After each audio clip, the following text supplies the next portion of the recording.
Forever. Dog. Welcome to Public Domain Theater with Kelly Nugent and Lindsay Kaitai. Reading Where Angels Fear by Manly Wade Wellman.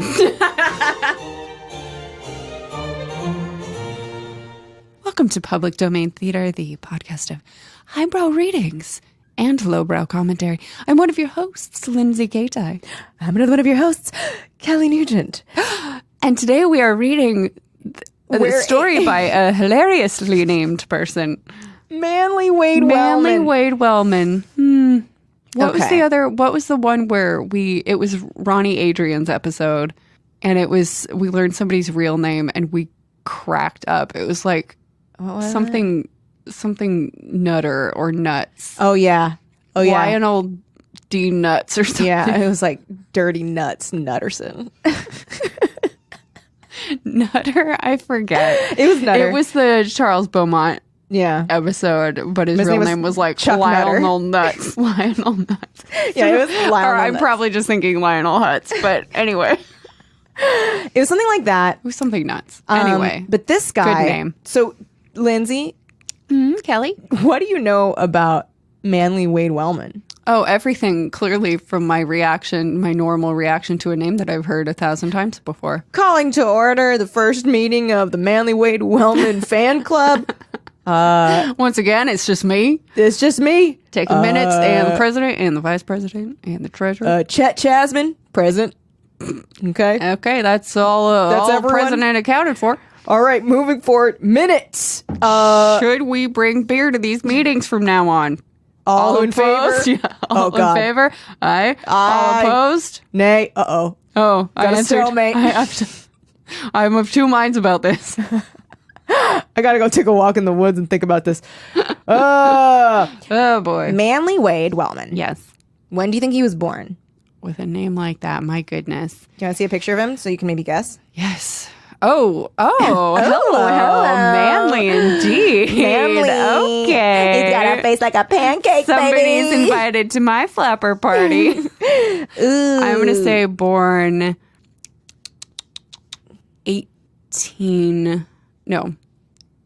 1900. Ooh, very close.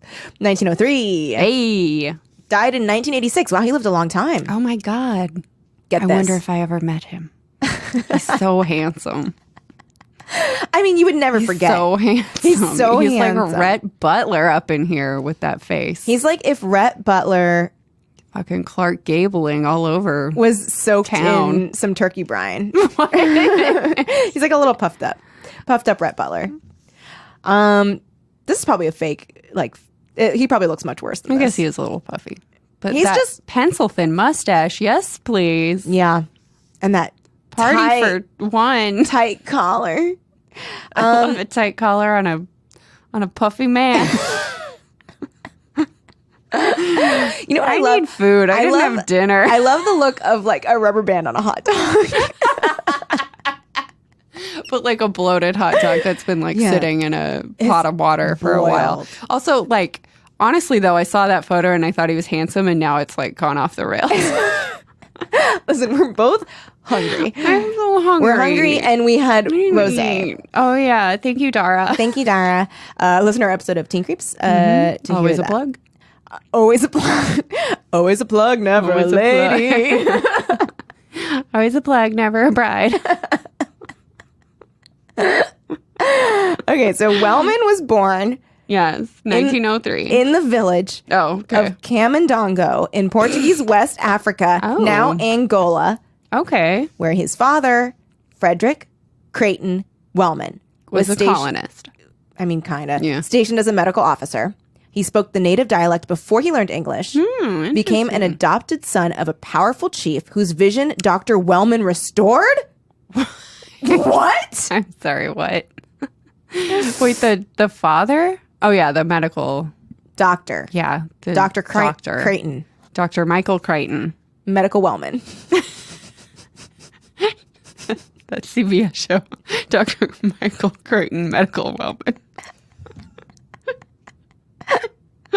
Starring Jane Seymour as Dr. Crichton Medical Wellman. The thing is, too, that like Michael Crichton like so wished that he was a doctor. Oh my god, Dr. Michael Crichton Medical Wellman.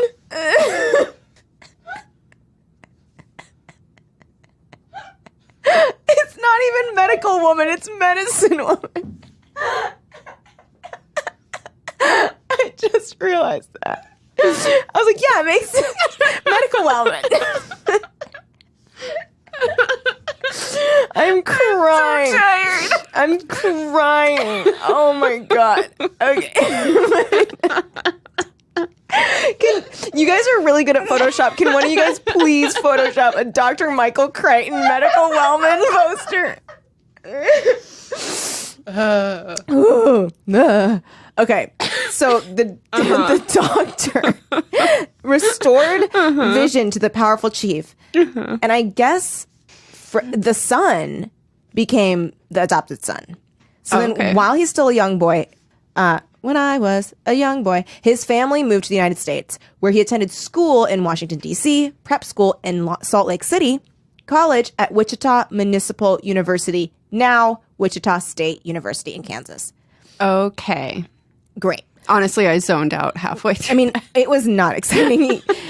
Brett, get please this do though. better. Get this. Be best. He becomes a distinguished football player. Ooh. He got little encouragement from either family or teachers with his plans to become a writer. So one of his early stories is called Back to the Beast. One teacher remarks, "Your work is impossible." It's because he should be a doctor. It's because he's a medical son Wellman. of a medical Wellman. Was the son of a medical Wellman. Na, Okay, na, good. na, na, na, In the 1930s and 40s, Wellman published numerous sci-fi, fantasy, and horror stories in pulp magazines, such as Weird Tales, Wonder Stories, and Astounding Stories. Most of these stories revolve, around three recurring characters. Uh-oh.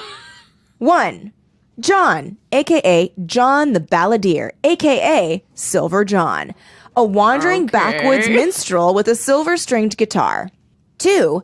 The elderly occult detective, Judge Pursuivant. Okay. And 3. John Thunstone, also an occult investigator. This is like that episode of Mystery Science Theater, Space Mutiny, where you just keep making up like a hunky names for the hunk character, like John Thunder Thighs, starring Chunk Go Get 'em, Starring Chair Ankleman. Following a similar path as other pulp writers of the period, Wellman also wrote for various comic books, what he called squinkies. I wonder why they didn't take off. And wrote the first issue of Captain Marvel Adventures for Fawcett Publishers. Oh, shut the fuck up. Really? Wow. Later, he'd be called into court to testify against Fawcett in a lawsuit by DC Comics about the plagiarism of Superman by the creators of Captain Marvel. Oh, shit. Wellman testified that his editors had encouraged their writers to use Superman as the model for Captain Marvel. Though it took 3 years, DC won the case. At age 82, Wellman suffered a serious fall on June 15th, 1985, sustained severe fractures of his left elbow and shoulder, which made him an invalid. Due to the onset of gangrene in his legs following double amputation, Wellman's It was health the 80s. Why? failed further, and he died at his home in Chapel Hill, North Carolina What the on fuck? April 5th, 1986. How do you die of gangrene in 1986? Shit. From a fall. I mean, it's That's like when people depressing. die of like staph and shit too. They get like a blister or a Well, cut. that I get. But like from a fall, how do you get gangrene? Well, he had it in his legs already. Oh, I mean, oh God. no, thank you. Mamma mia. Mamma mia, pizza pie. All right, ready? I don't want gangrene in my thigh. eye. Oh. Nor in my thigh do I want gangrene. I don't want gangrene on a truck.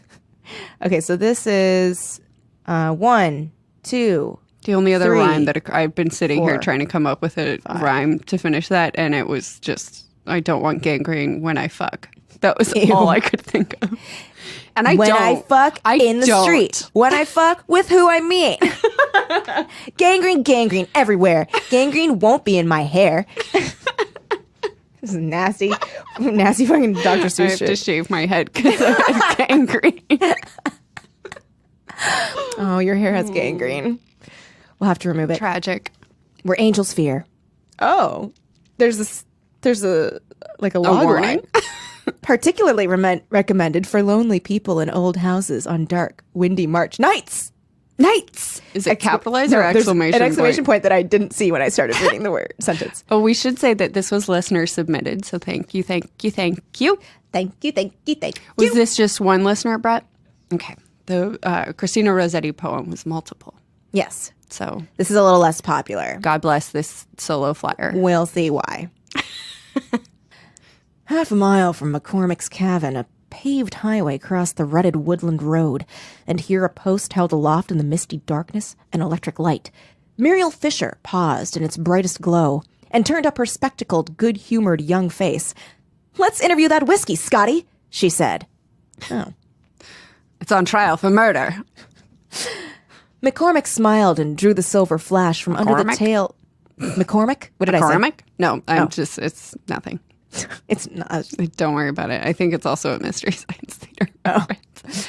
McCormick smiled and drew the silver flash from under the tail of his old shooting coat. He was a tall, gaunt young man, made sturdy just now by rough, heavy clothes. Between his plaid scarf and the brim of his felt hat showed a fine, bony face, Gaelically wide I love and a jaw. good bony face. Nice. Gaunt. Gaelically wide and jaw and brow with a narrowness through the cheeks. "Drink," he invited, and drew the stopper for her.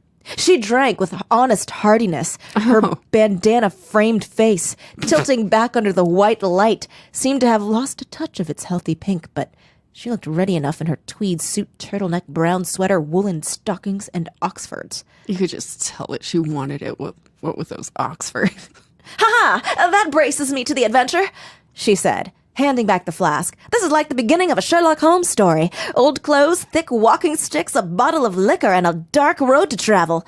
Her spectacles turned to scan the extension of the road on the other side of the pavement. I think that what she hasn't learned, because she doesn't listen to this podcast, is that Sherlock Holmes stories always begin at his house with some like minor household nonsense between him and Watson. And then somebody shows up and he just like patronizes them while they explain all of the crimes that have been happening. Also, the narrator first has to be like, "We hadn't seen anything like this since this thing," and then talk about that thing. Yeah, and then name 5 other cases.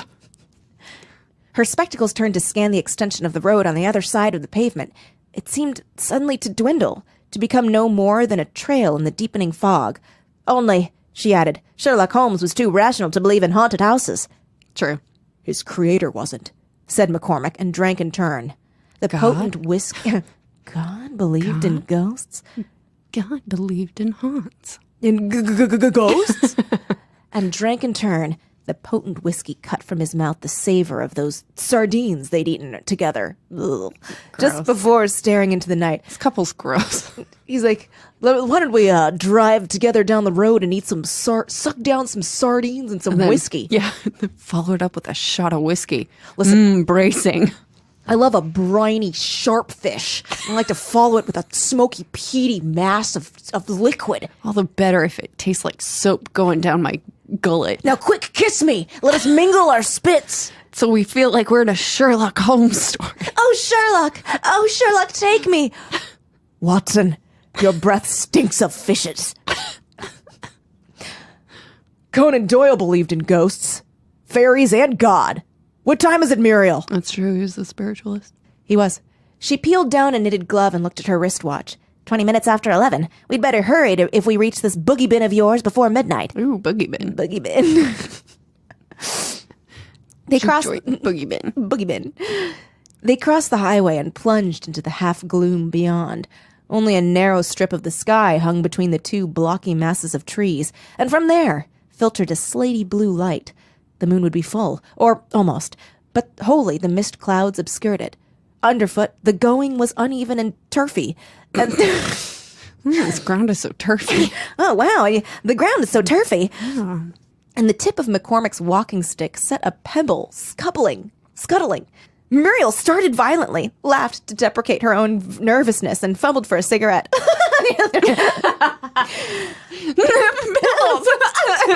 do you have a light for this cigarette? I'm such a dummy.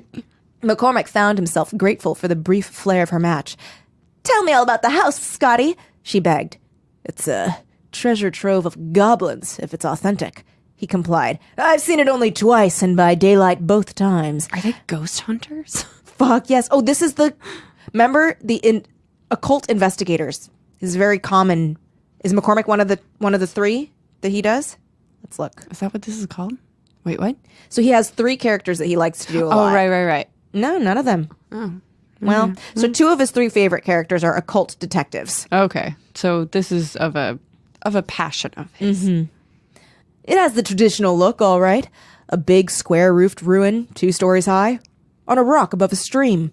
The local gossips tell me that it was built maybe 60 years ago by a young couple who were found one morning in an upstairs room, hanging by the necks. A gatekeeper looking for the keymaster. The key! Suicide? Asked Muriel. Or murder? Nobody's sure. After a while, some relatives moved in. A man with his wife and a young son. During the first week, so I understand, the mother died suddenly and mysteriously. And the little boy was so scared by something that he had to be taken to a hospital. Ooh. So scared, he's hospitalized. Spooky. Next morning, the father was dangling and dead in the same upstairs room. That was the last place of regular residence. Muriel drew up her shoulders. I don't wonder. What about the poor little boy? He didn't entirely recover. The grocery grew up to be me. It's I, the little boy! The groceryman down at the village says he's at the state hospital. Mental case. Yikes. Can't rightly remember who he is or how he got there. Oh. Quiet, harmless, but they don't dare leave as much as 3 feet of rope where he can get to it. His last name is Myers. Michael. And nobody's lived in the house since, prompted the girl. Well, not lived in it, McCormick told her. Once a convict escaped from the prison camp and ran away through the woods. That was year before last. I was spending the summer at my cabin. The state police tracked him to the house and cut him down from the hook where he was hanging. Woo! Another hanging? Hangings on hangings. Woo! Gasped Muriel with shivery relish. I honestly thought that was you, not the story. In the upstairs room. In the upstairs room. I wish everyone could see the little show that Kelly is putting on with her body language. It's called acting. She's like, woo! Woo, woo, woo. Saucy. McCormick lighted his pipe. Its bowl sent forth a soft rose-colored glimmer that relieved his strong, bony features with the impression of whimsical gentleness. The night was strangely still, except for the footfalls and respirations of man and woman. Okay. Coming together. 2 bodies in the night, smelling of anchovies and whiskey. Sardines! Sorry. Incorrect, nasty fish! The other one. No insect chirped or creaked. The autumn leaves did not rustle on the branches. McCormick thought that the cold perspiration was starting on his forehead, but perhaps it was the condensation of the mist. I do hope that nobody knows we're going out ghost hunting, he remarked. Some heavy-handed jokester might dress up in a sheet and come to call. Have you brought any charms along? His companion asked. Wolf's bane, a crucifix, holy water, Lucky anything charms? of that? The ones where it's Frosted Flakes plus the marshmallows and Lucky Charms? A tiny, shrunken head? Anything of that description? McCormick shook his head. I'm out to see ghosts, not drive them away, he replied and smiled. Smart. He had an agreeable smile, but with his pipe fire half screened in ashes, his face looked like a clay mask in the blue dimness. Muriel Fisher felt less cheerful than she had at the beginning of the walk, and far less skeptical of ghosts than when she and McCormick had shared sandwiches and coffee in his snug cabin. Oh, how do they know each other? Say! Who are they to one another? Are you by any chance, both of them at the same time, Yeah. ghost hunter? Why, yes. Sardine sandwich? Oh, if I please, mind if I get out my flask of whiskey? The cabin seemed far away just now, but she refused to wish herself back. She had come out here tonight expressly to see a haunted house. Where's the scene of all these gothic horrors? She asked after a time. Almost directly ahead, her companion informed her. Yes, here's the creek, and the road ends. There was a bridge once, I dare say, but not now.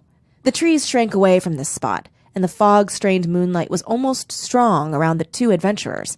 Before them, set deep between rocky banks, ran black swift water. McCormick stepped cautiously to the very edge, peered down and then across. It looked narrower by day, I must confess, he remarked. However, I think I can jump it. He flung his walking stick to the far bank, gathered his body suddenly, and straddled his long legs into a skipping leap. He seemed to swing right across the stream, gained the rough-looking rocks beyond, and turned back. His thin face was like a genial skull in the moonlight. Genial skull. Well, what a nice looking skull in the moonlight. It's Halloween. Like Casper the Friendly Ghost. If you only go a little way down, it's narrower, he called to Muriel. But she, too, flung her stick across. Don't cuddle me, she cried gaily. Hell yeah, get it, girl. I can jump as far as you can. Hell yeah, it's modern times. You get it, girl.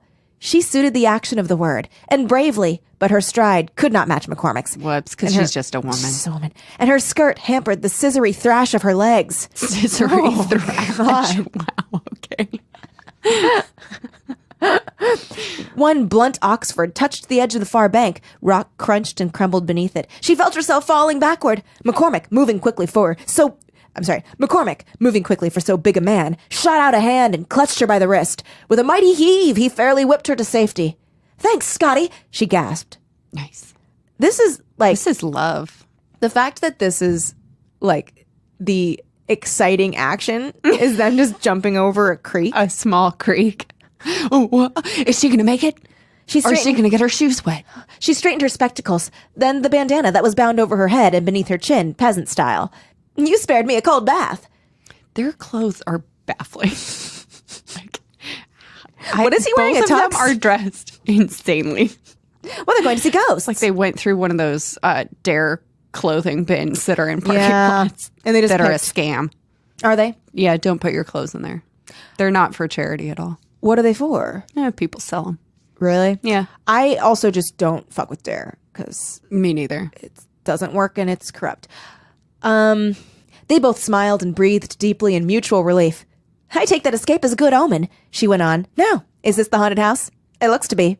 They had come to a large clearing. That's a tree. He's like, no, that's actually my house. That was really rude. Wow, that was harsh. I know it's old, but I've been fixing it up. Here in the mist had thickened to a pearly cloud. In its heart rose a great cliff-like structure with towering walls and a flat roof.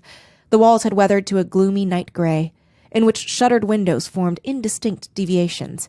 A porch had once run the entire width of the front, but the roof was collapsed, the pillars fallen, and the floor all but in ruins. Isn't that a lightning-blasted oak in the front yard? Asked Muriel, pointing with her recovered stick. Oh, she got the stick back. Thank God. Good. I'm so glad he said that. I was wondering. I suppose owls hoot in its branches to foretell the death of the... I suppose owls hoot in its branches to foretell the death of the air? Yeah. There aren't any heirs, McCormick reminded her. All of them died or were hanged. Come around to the side. There's supposed to be an open window there. Where I can hang you. Brought you here to hang. Like all of the others I've brought here. Thousands of people. Yeah. He led the way up a rise in the overgrown yard and through thick-set brambles that may once have been a bank of roses. 3 windows were ranged in line on the right side of the house, and the rearmost showed blacker than its fellows. McCormick pushed close to it, knee-deep in rank shrubs that showed 1 or 2 wax-petaled flowers. No shutters, he reported, and the glass is all but broken out of the sash. Where are you, Muriel? I'm here, what? Right with you, came her reply from just behind his arm. He turned, set his hands to her waist, and lifted her lightly through the opening. Oh. Whee! Right through the window. Whee! It's dark! Shut the fuck up. She cried in protest as her feet came to light on the dully echoing floor. At once she struck a match. It gave blotchy glimpses of a big crumbling room, apparently running all the way from I'm going to have to make this larger. This isn't going to work. Okay. There we go. That's better. It gave blotchy glimpses of a big crumbling room, apparently running all the way from front to back of this part of the house. McCormick struggled in through the gap where the window had been. His bracing fingers found the wood spongily dry. Ooh. All right. As if the house had been decaying for 6 centuries instead of 60 years. Dry rot. Yeah. I was going to make the most nonsense joke. I was like, just like Muriel's vagina. I'm so tired. I brought no flashlight. Oh, pardon. I brought no flashlight, he informed Muriel. Only a candle. You did exactly right. Why chase away spirits with electricity? She watched as he ignited the fat tallow cylinder, which yielded a clear courage. Maybe courageous, perhaps, except it's broken up by a line, and so I sounded insane. By a clear, courageous tag of flame. Now where? Thick tallow. What was it? Thick tallow what? The fat tallow cylinder. Oh, baby. Give me that fat tallow cylinder, baby. We're gross tonight. Give me that candle. Give me that waxy staff. Now where? She asked him. There should be stairs leading upward, he said, and moved across the room. Its boards creaked and buckled under his shoes, and crumbs of plaster fallen from the shattered ceiling made harsh, crunching noises. The candle showed them a doorway through which they walked together. Beyond, they found themselves in a central hall. Here was the flight of stairs they sought, its railings fallen away in a heap, and clotted blackness above. The plaster of the walls had broken away in sheets. Again they were aware of the presence in the house of Decay's very soul. "Do we go up?" inquired Muriel, her voice automatically hushed. Pardon me. "Do we go up?" inquired Muriel, her voice automatically hushed, and McCormick nodded and again led the way. His left hand held the candle high. His right clutched his stick tightly, as though to be ready to strike a blow. He could not have told what he feared to meet. The upper landing was encircled with moldy-looking doors, 2 of them fallen from their hinges. McCormick went to each, Muriel close at his heels, and held in his candle for quick examination. He stopped at the right rear chamber, just above the window by which they had entered. "Here's our haunted room," he announced. "See the hooks there, on the wall at the back?" The hooks he mentioned were set well into the plaster, within inches of the ceiling. Wait, they hang themselves from a wall? They're like, "I'm just going to hang myself like a robe." Yeah, it's like a little bathrobe. Jump on the hook, and Like a then silk I'm kimono. ready to go when you're done in the shower. Strangely enough for that house of ruin and rot, they appeared to shine in the candlelight as if new and restless. Elsewhere clung a strange pall of gloom, though the flaked and ragged wallpaper must have been reasonably light in color. "I wonder if a 100-watt lamp would help this room any," grunted the tall man. "It looks to be in mourning for the 4 who were hanged. But we'll douse the candle anyway in a minute. Hold it, Muriel, while I spread something for us to sit down." Still don't know who they are to each other. From a big pocket of his shooting coat, he fished a folded newspaper and, spreading it out, covered a space against the wall directly beneath the hooks. "Now," he said, "light another cigarette if you like. I'll put a fresh fill in this pipe. Ready?" He took back the candle and blew it out, and they sat down in the dark. Wait, is that supposed to attract the ghosts? Apparently, they're like, "We gotta put all the lights out so the ghosts come out to play. Grim grinning ghosts come out to socialize." He took back the candle and blew it out, and they sat down in the dark. After a blinded moment, they saw that a dim radiance stole into the room. There must be chinks in the window shutter somewhere, and the moon, now close to zenith, was fighting its way through the mists so as to peer in. The 2 ghost challengers, that's good, I like that, sat shoulder to shoulder, each silently grateful for touch of the other. Muriel again peered at the illuminated dial of her watch. "It lacks only 7 or 8 minutes of midnight," she announced in half a whisper. "Scotty, you're quite willing to stay?" "Strange as it may seem," returned McCormick, "I'm suddenly quite willing to depart. But I won't. I came here to see ghosts, if there are any, and I don't intend to leave so close to the proverbial witching hour." It was not much of a success as a careless chatter. Silence fell again, and awkwardly. Muriel broke in a voice no louder than a sigh. "Look." They both saw, or thought they saw, a stir in the soft shimmer of gauzy light. It might have been streaks of silent rain falling, as the roof had been open. Had the roof been open. Again, it might have been the rhythmic creeping of long spider-spare legs without a tangible body. Wait, what? A bodiless spider? Yeah. Or a spider that they're hearing, but they can't see the body or anything.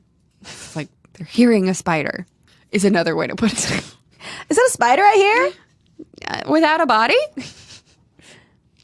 McCormick felt something fastened tightly upon his biceps. Wait, I'm sorry. Can you do that again? McCormick felt something fastened tightly upon his biceps and started violently. But it was Muriel's fingers closing for comfort on his flesh. Her hand slid down into his own grasp. Nice. He too, sexy. He too regained something of serenity and strength in being able to reassure her.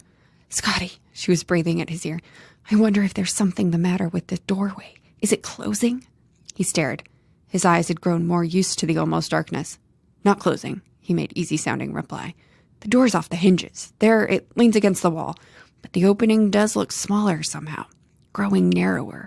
And lower, she added. It's only an optical illusion, of course. And she chuckled nervously. But I'd bet good money that you'd have to stoop to get through it. Okay. So it's just like a small... Yeah. Again, the illusion of bandy leg lines stirring in the room, this time very near. McCormick at least fancied that he heard something like a stealthy scramble. And once again, he lifted the stick that had never quitted his strong right hand. His left squeezed Muriel's wrist, trying to win back some of the calmness he had transmitted to her. Excuse me. I thought I was going to burp, and then I didn't. But when he tried to fix his eyes on the spidery movement, it seemed to fade, to retreat. He echoed in his heart the words of his companion. Optical illusion, of course. I'd have to... They need a night vision camera. Or night vision goggles. They need to just admit that they came here to have sex. Yeah. I'd have to stoop, too, Muriel was telling him. It looks like the door to a dollhouse. Again, her chuckle more hysterical than before. Chin up, McCormick exhorted her. When we get up from here and walk toward it, there'll be a width and height enough. Are you so anxious to see ghosts? Now? She fairly quavered. McCormick did not wish to heighten her terror by denying. He did not wish to tempt any strange and sudden visitation by agreeing. He therefore kept his peace and quartered the floor and walls with his straining eyes. Once again, something rustled nearby, menacingly stealthy. Menacingly stealthy. He leaned hard against the wall and drew up his legs so that his feet would come under him and bring him, if necessary, swiftly erect. Is he just like squatting? Tallow. He's just squatting by the thing. Okay. Too much imagination, he accused himself. This was undoubtedly the way that psychical investigators condition themselves to experience phenomena that never really happened. These people have never hunted a ghost before. No, they are, he works at a bank. He works at a bank and she works in a cannery with sardines. Uh-huh. And he's like, say, I smell some sardines on the air. Hey. Don't tell me. Are you one of those fish girls? I am. Do you want to find a ghost? I do. Great. Let's go. And they're both like, we both love finding ghosts. They're like teenagers who are like trying to find an excuse to be alone together, but not wanting to say what they're really doing, which is wanting to have sex. Yep. Psychical investigators condition themselves to experience phenomena that never really happened. No wonder people had been frightened into hanging themselves on those hooks overhead, but he was too rational a being to be thus stampeded. Optical illusion, he insisted once again to his thundering heart. At most, none of the things he almost saw or heard would be too terrible to face. A blow of his stick, but what if it lashed out and met no substance? Well, yeah, if it's a ghost, you try to hit with a stick and nothing's going to happen. Yeah. Oh my God, Guy. It's the bent neck lady. No. I keep thinking I hear voices, Muriel said once again. Not human voices. Not exactly. They're too soft and... Like whispers, McCormick suggested. Cookie. Call me Cookie. Cookie. You want to meet my friend Spiderlegs? I'm Spiderlegs. Hello. We're all the bugs of the haunted house. Come and see my mom. Like whispers, McCormick suggested as casually as he could manage. The whole time she's hearing that, she's like, yeah, like whispers. No, less audible than that. They're like an echo, a memory. They can be felt, not heard. Imagination, said McCormick rather rudely. His eyes sought the door again. There was no door.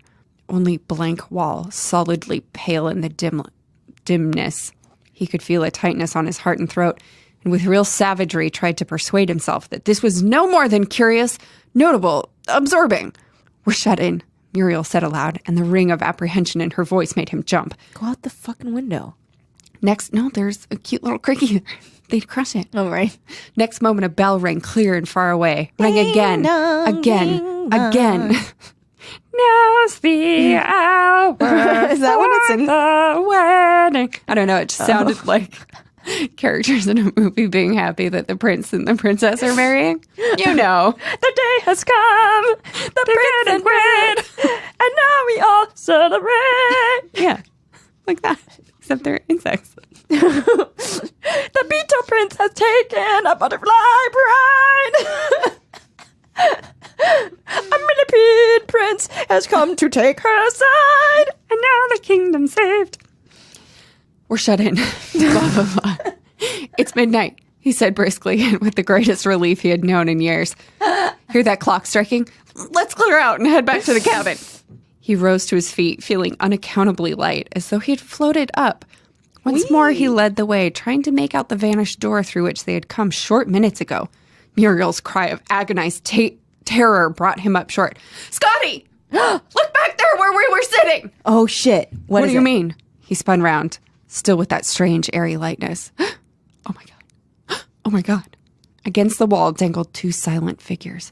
Bands, or nooses of rope, held them by the necks to the gleaming hooks that jutted close to the ceiling. The figures hung limp, lank, unmistakably dead. One was long and thin, in a rough coat and trousers. The other, smaller and unmistakably feminine, wore a tweed suit and scuffed walking shoes. To McCormick, those two corpses looked vaguely familiar. What? Oh, you don't get it yet? Vaguely familiar? Oh, okay, fair. My face looks vaguely familiar.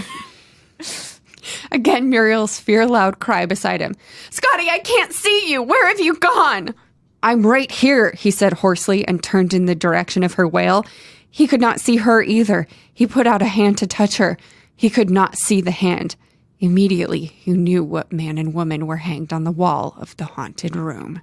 The end. And then our prince, he wed the bug.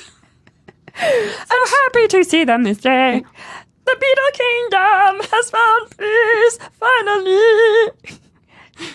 No one has invited the ants. The ants are angry. No one ever thinks of the ants. But we are your ecosystem. We have a queen as well. The queen rises. Ah! See her descend. Musical. See her descend upon the wedding. Anyone who goes to see this musical loses their mind. It is so discordant. There's also like so much nudity.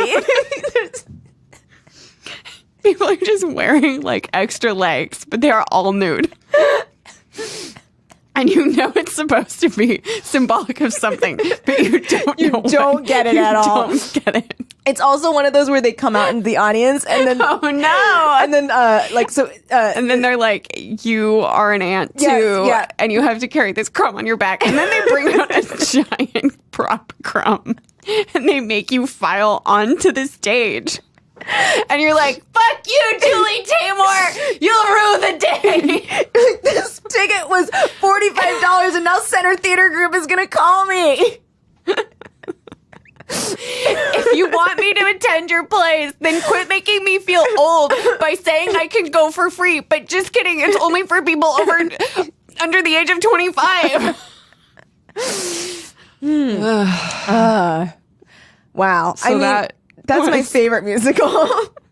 I mean, it is my favorite musical of all time, but it did make me insane. And I saw it yesterday, and that's why this episode is the way it is. Well, and then you called And me. it's stuck in your head. It gets stuck in your head so easily. And then you called me, and then you were like, Dr. Michael Crichton, medical Wellman. And then I was like, what? And then I saw the musical, and I was like, oh, I get it. Yeah. You get it now. I get it. Call Dr. Crichton. God, He knows what to do. Medical Wellman. Stop this marriage. And during Don't that let part, it happen. it's during that part, it's playing so much organ. It's like just someone like bonking on an organ. Like, why? But also, this is brilliant. Basically, it's what the Phantom thought that song was gonna be. Yes. When he was like, when they're like, "You'll have come here," and he's like, "Fuck yeah, this is what it is." But it's not what But it is. it's not. This is that. So that's the two people who thought they were hunting ghosts and became ghosts. Yeah. Which is what that story is called, as you clearly remember. Where Angels Fear by Manly Wade Wellman. Written March 1939. Oh. Mm-hmm. Well, good for him. Or maybe it just appeared in that issue. I just don't get, like, so you just go there and then you magically get hanged? Yeah, it's a mystery. Wow. It's it does feel like a little bit Shirley Jackson-y. Mm-hmm. It does. And the prose isn't that bad. Not too bad. but But it's also boring. not great. Not great. It's not. It's like I wasn't. the language is good. Like the Sure, sentences are well sure. formed, but like meh. I mean, we invented like a Suits, horror yeah. opera to avoid reading this story involving Insects. nude What's actors sad portraying is the bugs. wedding started out so happy. It was like adorable crickets going, Would you like to come to the wedding? The prince and princess are getting married. and it's like, we are all nude, we are ants, we are in your eyes. There's also like too much use of like fake blood that you think maybe is pig's blood. This is decay. The blood of your heart here on the stage. On the stage, on the stage, on the stage. All right. Well, we hope you guys were listening with noise canceling headphones when you listen to that. I hope it was just like blasting. I in hope your that ears. you have super expensive, like over the ear Yes. headphones from Sony so that you could really get all of the richness I of also the musical. Check out the album on Spotify. I hope that you don't now have tinnitus because of this. I hope your hearing is healthy and well. All the best to you and yours. All of us to you and yours. Thank you so much for the suggestion for this story. If you guys want to suggest a story, go to our Twitter, Public Domain Pod, and the pinned tweet is a link to a form that you can fill out. Yep. Thank you so much to the person who submitted this and inspired an entire musical. Seriously. You know what? This is on you. This is This it's is your because of fault. you. I never would have sung in that way. You should have seen this coming. This was inevitable. Yeah. This is what this episode It follows would be. in that way. It follows movie. It follows a movie, which is actually the movie adaptation of the musical that we. Oh, right. It Well, was the called- musical is like Yeah. based off of this too. But- if you don't see the connections, you're fucking Yeah, dumb. like it was called Where Fuck, was Angels it? Fear. Yeah. But it was adapted and they called it It Follows. because they were like, you get it. We're like, but they took it from a line. You remember the line. remember it. Yeah, it definitely said that. So help us out. Leave us a review on Apple Podcasts and follow us on all the social medias at Public Domain Pod. And there's no other biz, right? I think that's all it is. Like seriously, leave a review because just fucking do it. Do it. Why haven't you? Just please. It doesn't take that we're long. talking to you. You know we're talking to you. You know who you are. You know who you are. Please just do it. It does not take a long time, and it really You know does what? help. I'm just going to say it. Randy, Randy, leave us a review. leave us a review. 'Cause you're the only one who hasn't done it yet. And you're amazing. Just a tip: eat a meal before you record a podcast. Don't have the only thing in your stomach water and rosé. And canned rosé. Yeah. Otherwise, you'll improvise a terrifying musical. Yep, and go to the Amundsen. Keep it cultured. Woo! Forever Dog. This has been a Forever Dog production. Executive produced by Brett Boehm, Joe Cilio, and Alex Ramsey. For more original podcasts, please visit foreverdogpodcasts.com and subscribe to our shows on Apple Podcasts, Spotify, or wherever you get your podcasts. Keep up with the latest Forever Dog news by following us on Twitter.